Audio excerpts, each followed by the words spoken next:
Salam teman kicau. Baik teman kicau, kita kembali lagi pada channel teman kicau. Dan pada video kali ini saya akan membahas tentang statement atau pernyataan salah satu teman kicau di grup Facebook yang mengatakan bahwa cendet juara itu rata-rata memiliki paruh yang runcing. Dan menurut saya ini ada benarnya dan juga ada tidak. Karena apa? Untuk menjadikan seekor burung cendet itu juara itu banyak faktornya. Jadi banyak faktornya, faktor burungnya, faktor perawatnya, faktor makannya, faktor pemasterannya, jadi banyak. Tapi saya tidak membahas semuanya, fokus kepada paruh runcing Anda. Ya. Menurut saya paruh runcing berdasarkan pengalaman saya memelihara cendet itu rata-rata memang memiliki volume yang kristal, yang tajam itu paruh runcing. Jadi terutama paruh runcing itu biasanya di atasnya tipis, garisnya itu agak tegas. Ini runcing tipis agak tegas. Itu ya maksudnya apa ya, lancip lah kalau di atas, tidak tebal menggembung. Itu rata-rata memiliki suara yang tajam, yang kristal gitu. Ketika di bagian atas itu lancip. Tapi untuk menunjang volumenya lebih keras dan kasar itu biasanya di bawah. Di bawah itu agak nyendok, melengkung. Itu ketika di atasnya paruh itu lurus, tipis. Itu biasanya memiliki volume yang kristal dan volumenya yang apa ya, volume yang keras lah. Apalagi ditambah di bagian bawah ini yang nyendok, biasanya kasar-kasar kristal, itu lebih tajam, dan itu di lapangan itu biasanya tembus. Kalau paruh yang tebal di atasnya ini tebal, itu biasanya suaranya model tebal gitu ya, tebal di atasnya ini tebal ya, tidak lancip. Ini biasanya tebal gitu.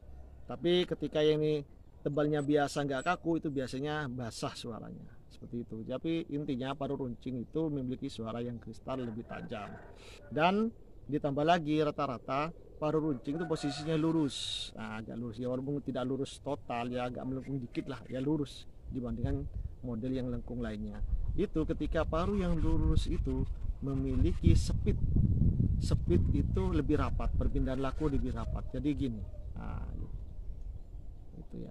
Sedangkan untuk paruh yang panjang itu rata-rata, ini rata-rata ya, ada juga yang pendek yang panjang. Rata-rata bawah lagunya itu lebih panjang.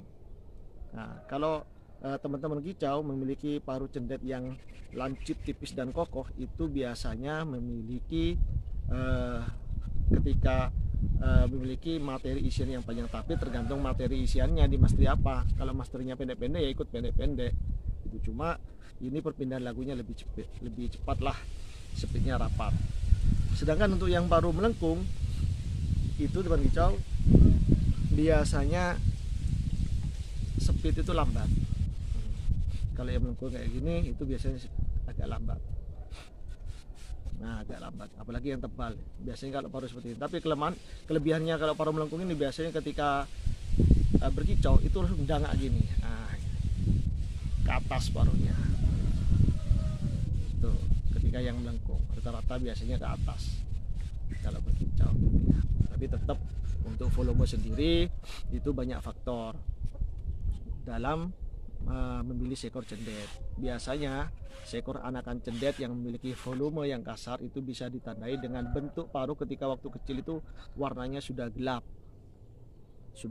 sudah hitam pekat atau hitam lah, daripada biasanya kayak agak kuning lah. Rata-rata cendet kan agak kuning, ada agak kayak paralon. Itu pilih anakan yang paruhnya sudah gelap, itu biasanya volumenya keras. Yang kedua, rongga.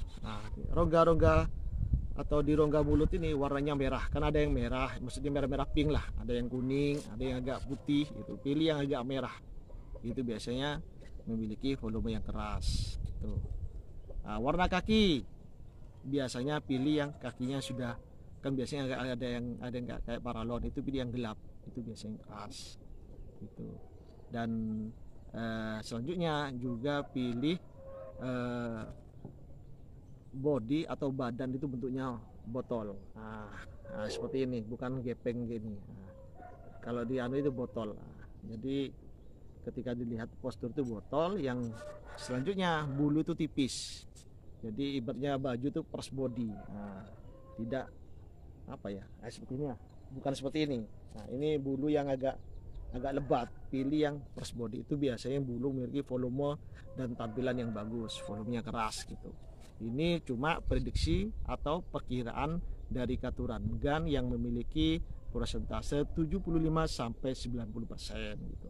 Ada juga yang bulu kebal, paruhnya pendek itu panjang, itu bagus, itu ada. Tapi rata-rata 75% sampai 90% itu Katuran Gun mempengaruhi kualitas seekor cendet. Jadi teman kicau ya, pertama dalam menentukan memilih seekor cendet itu harus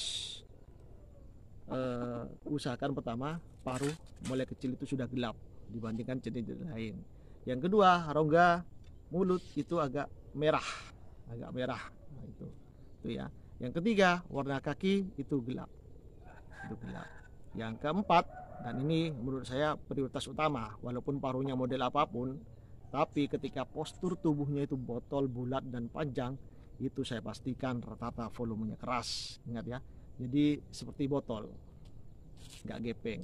Pas bulu itu pros body, itu biasanya volume sangat keras. Dan pilihlah paruh yang panjang, yang runcing, biasanya bawahnya panjang dan juga tajam. Nah, untuk masalah juara ya tergantung perawatannya, jam terbangnya, banyak faktor juara itu, kualitas cendetnya, materinya. Nah, kalau walaupun dengan ciri-ciri paruh runcing,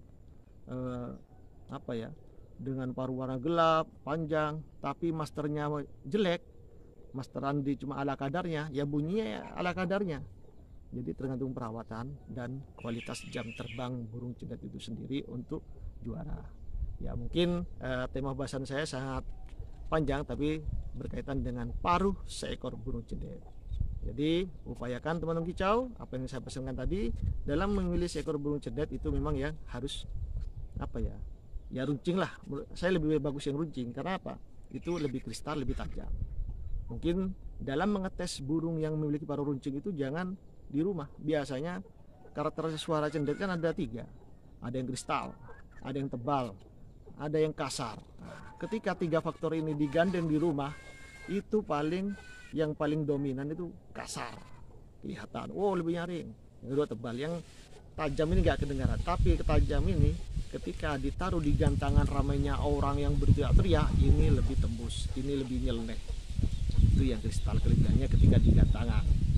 Begitu teman kicau ya.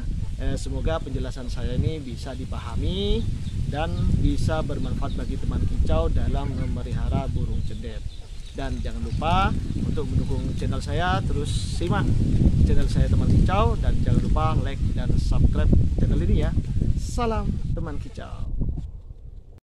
Hai guys, ini burung saya guys, burung cendet guys. Nah, ini burung cendet guys ya.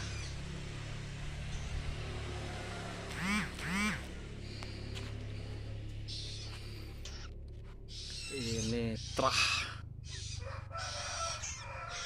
jago guys.